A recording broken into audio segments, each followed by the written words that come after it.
Trois pièges à éviter lorsqu'on investit en bourse dans des actions à dividendes. Les amis, si c'est pas la première vidéo que vous regardez de moi sur la chaîne YouTube, vous savez quel est mon amour pour les actions à dividendes. Si tu me connais pas, je m'appelle Raphaël Carteni. J'ai investi près d'un demi-million d'euros sur les actions à dividendes et cette stratégie, elle est très simple. L'idée, c'est de se dire, on prend son cash, on investit dans des actions d'entreprises cotées en bourse qui versent des dividendes et on récupère les dividendes mois après mois, trimestre après trimestre, année après année. Donc, c'est comme en immobilier. On achète un bien immobilier, on perçoit des loyers, on achète des actions en bourse, on perçoit des dividendes. Donc cette stratégie, je mange mes mots, je l'adore, tu le sais peut-être déjà très bien, mais toutefois, bien qu'elle soit très simple, elle est malheureusement pas magique, hein, comme toute stratégie, il y a des pièges et j'aimerais dans cette vidéo te partager trois pièges à éviter lorsqu'on investit dans cette stratégie d'investissement. Alors, je vais te poser juste ici avec moi, si ça te va, comme ça au moins, on va être beaucoup plus au calme pour que je puisse te partager tout ça. J'espère que tu me vois bien ici comme ça et j'aimerais te partager le premier piège à potentiellement éviter, j'espère qu'il n'y a pas un trop gros contre-jour, c'est la rentabilité. La rentabilité d'un investisseur, c'est ce qui l'attire généralement le plus rapidement parce que c'est ce qui est très concret. J'ai 10% de rentabilité, et bien je sais que tous les 100 euros investis, je gagne 10 euros. C'est vraiment très simple. Tous les 1000 euros investis, je gagne 100 euros. C'est vraiment un chiffre qui est très concret pour tout le monde et qui permet de savoir combien d'argent on va gagner.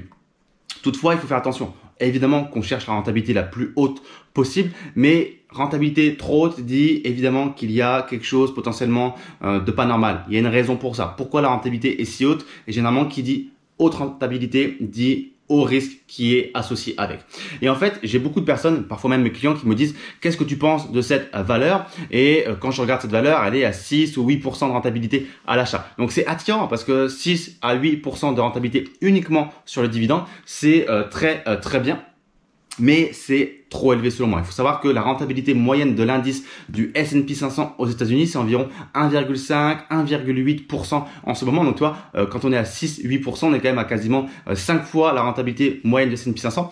Donc, il faut quand même se poser la question du pourquoi. Et en fait, il y a deux choses à opposer. Il y a la rentabilité vraiment à l'achat au moment T, à l'instant T, c'est-à-dire la rentabilité que tu achètes et la rentabilité que tu construis. Ce sont vraiment deux choses différentes. Je suis pas en train de dire que tu peux pas avoir un portefeuille à 6% de rentabilité. C'est entièrement possible. Mon portefeuille n'y est pas, mais presque. Je suis à peu près à 5,5% de rentabilité. Mais c'est parce que je l'ai construit avec le temps. En fait, il faut savoir que on a ce qu'on appelle la rentabilité sur prix de revient. C'est-à-dire que, je te l'ai dit au début de la vidéo, je n'investis que dans des entreprises qui vont augmenter le dividende année après année. Donc, c'est-à-dire que si j'ai acheté mon action à 100 euros et que à ce moment-là, le dividende est de 1 euro, j'ai une rentabilité de 1%. 1 divisé par 100, ça fait 1%. Ok. Si l'année suivante, l'entreprise décide d'augmenter son dividende à 2 euros, je touche 2 euros de dividende, mais moi j'ai acheté mon action à 100 euros. Donc j'ai 2 sur 100, j'ai 2% de rentabilité. Si l'année d'après encore, l'entreprise décide d'augmenter son dividende à 3 euros, j'ai cette fois-ci 3% de rentabilité. Donc c'est pour ça que plus le temps passe et plus l'entreprise va augmenter son dividende, plus ma rentabilité à moi, elle augmente. Par contre, s'il y a quelqu'un qui arrive en année 3, au moment où le dividende il est à 3 euros, eh bien, cette personne n'aura pas forcément 3% de rentabilité comme moi parce que à ce moment-là, l'entreprise n'aura peut-être pas un prix d'action à 100 euros. Peut-être que le prix de l'action il aura augmenté et sera à 300 euros cette fois-ci. Donc 3 euros divisé par 300, ça fera encore 1% de rentabilité. Donc c'est pour ça que tu as vraiment la rentabilité à l'achat que tu obtiens quand tu achètes l'action à l'instant T et tu as une rentabilité que tu construis par rapport à ton prix d'acquisition à toi de l'action et par rapport aux dividendes que tu perçois. Donc en fait, plus le temps passe et plus ta rentabilité elle augmente si tu as investi dans des entreprises qui augmentent leurs dividendes. C'est la magie de cette stratégie, c'est que le temps est ton allié et tu construis cette rentabilité sur prix de revient comme on le dit. Donc aujourd'hui, moi, j'ai des actions d'entreprises qui ont des rentabilités à 6, 7, 8% aujourd'hui, mais ce sont des rentabilités sur prix de revient. C'est parce que j'ai acheté il y a longtemps les actions et que le dividende, il a augmenté. Donc, j'ai construit une très belle rentabilité de 6, 7, 8%. Par contre, si tu achètes ces mêmes actions aujourd'hui, tu n'auras pas 6, 7, 8%. Tu auras peut-être, je sais pas, 3, 2, 4, 5%, j'en sais rien. Mais tu auras moins, évidemment. OK? Donc, c'est pour ça qu'il faut faire très attention, pardon. Mais une rentabilité à l'achat de 6, 8%, c'est-à-dire que c'est élevé, très élevé. C'est-à-dire que c'est potentiellement une rentabilité que tu pourrais obtenir au fur et à mesure de plusieurs années qui seraient passées, mais là tu l'obtiens directement dès l'achat. Donc il faut faire attention et se poser la question du pourquoi. Et souvent une grosse rentabilité, un gros dividende, une grosse rentabilité comme ça sur dividende, c'est souvent la conséquence de la chute du cours de l'action. Il n'y a pas de magie et il y a souvent une bonne raison derrière ça. Personnellement, quand je regarde aujourd'hui les actions d'entreprise dans mon portefeuille qui affichent une rentabilité à l'achat de 6, 7, 8%, eh bien, ce sont premièrement mes seules valeurs qui sont en moins-value. C'est-à-dire qu'aujourd'hui, j'ai 22 positions en portefeuille. J'en ai 3 qui sont en moins-value, d'à peu près 20 à 30% grand max. Et ce sont évidemment ces entreprises qui proposent des rentabilités à l'achat entre 6 et 8%. Bah, pourquoi? Parce que le cours il a chuté, comme je viens de te le dire. Donc ça, c'est la première raison. Et je peux facilement t'expliquer pourquoi le cours il a chuté et pourquoi on a des grosses rentabilités à l'achat. C'est parce que ces entreprises, malheureusement, elles ont vécu des événements qui sont pas forcément terribles. Il y a eu des soucis dans l'activité. Alors ça met pas forcément en péril, évidemment, l'entreprise. Ça met pas forcément en péril le dividende, mais ça le rend juste moins solide, moins safe. Et en fait, c'est passé quoi? Il s'est passé, pour certaines entreprises, des mauvais investissements, des procès, des pertes de parts de marché parce qu'ils se sont fait dépasser par les concurrents, des scissions. Donc une scission, c'est quand une entreprise décide de séparer une partie de son activité sous forme d'une autre entreprise. Donc il y a deux entreprises qui sortent, c'est une scission. Donc tu avais une entreprise au début et boum, ça en fait deux. Donc c'est pour ça. Et évidemment, dans ces conditions-là où tu perds des parts de marché, tu as fait des mauvais investissements, tu as fait une scission, tu as vécu un procès qui te fait perdre de l'argent, de l'énergie et du temps, et évidemment, le dividende, il est beaucoup moins safe. Et c'est pour ça que le cours des actions, il baisse. Et c'est pour ça que le dividende à l'achat, il augmente. Donc ça ne veut pas dire qu'il ne faut pas forcément acheter ces entreprises, c'est simplement qu'il faut faire attention. Quand tu fais une analyse fondamentale de ces entreprises, on se rend compte que ce ne sont pas les entreprises les plus solides d'un point de vue fondamental. Ok? Donc ça, c'était le premier critère, la rentabilité. J'y ai passé pas mal de temps, j'espère que c'était bien clair. Le deuxième, qui va être beaucoup plus rapide, c'est le payout ratio. C'est le pourcentage de bénéfices que l'entreprise décide de verser sous forme de dividendes à ses actionnaires. Je te l'ai dit, quand on investit dans des actions à dividendes, on perçoit un dividende de la part de l'entreprise. Mais ça ne veut pas dire que l'entreprise va verser tous ses bénéfices sous forme de dividendes aux actionnaires. Évidemment, une entreprise, c'est une entité à part entière. Elle se doit de garder une partie de ses bénéfices au sein de ses caisses pour pouvoir financer sa croissance, faire de nouveaux projets, de nouvelles acquisitions, bref, faire sa vie finalement. Si on verse tout aux actionnaires, l'entreprise, elle va potentiellement suffoquer, ne plus avoir assez d'air, assez de cash pour pouvoir se développer et subvenir à ses besoins. Donc, généralement, un bon ratio, un bon payout ratio, ça va être quelque chose qui est entre 30 et 50%, voire même 60%. C'est bien, c'est pas mal, c'est très sain. Évidemment, chaque secteur a ses particularités. C'est-à-dire qu'une entreprise dans le secteur de la santé, dans le secteur industriel, dans le secteur technologique n'a pas les mêmes besoins en cash et donc peut se permettre potentiellement de verser plus ou moins de ses bénéfices à ses actionnaires. Donc il n'y a aucune règle. En fait, moi ce que je fais, ce que je dis à mes clients, c'est que pour chaque secteur, tu peux considérer tel pourcentage de payout ratio. Pour tel secteur, tu peux considérer tel pourcentage. Parce qu'il y a des secteurs, on peut donner beaucoup de bénéfices à ses actionnaires. Il y a des secteurs, il vaut mieux être un peu plus prudent parce qu'on a beaucoup plus de besoins en capitaux et en dépenses. Ok ? Donc, ce critère, en fait, c'est le meilleur moyen de savoir si ce dividende va être tenable sur le long terme, parce que évidemment, si tu es une entreprise qui est en train de te verser 90% de ses bénéfices sous forme de dividende, tu sais que potentiellement, ça va être dur de soit l'augmenter, soit de le maintenir sur le long terme, parce que elle est déjà quasiment à 100%. Donc, il faut faire attention à ça, sauf si évidemment, elle continue d'augmenter ses bénéfices, et là, ton dividende continuera d'augmenter. Mais évidemment, plus le payout ratio il est faible, et plus tu as de la marge pour augmenter le dividende en futur, mais également plus il est faible et plus potentiellement ça veut dire que sur l'instant T, le dividende qui est versé, il est faible. Donc c'est pour ça qu'il faut trouver un bon compromis, une bonne balance entre un payout ratio trop élevé, donc un peu risqué, et un payout ratio trop faible, mais se dire pas assez généreux, c'est-à-dire qu'on te donne pas assez de dividendes. Ok?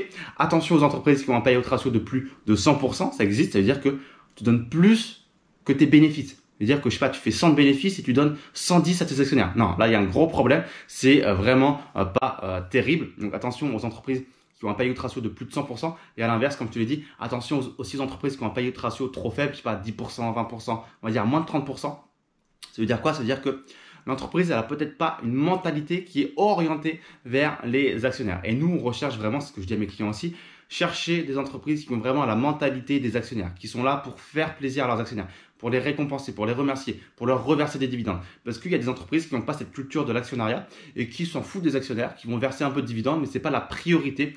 Elles versent des dividendes parce qu'il faut faire quelque chose des dividendes, enfin du cash et des bénéfices de l'entreprise.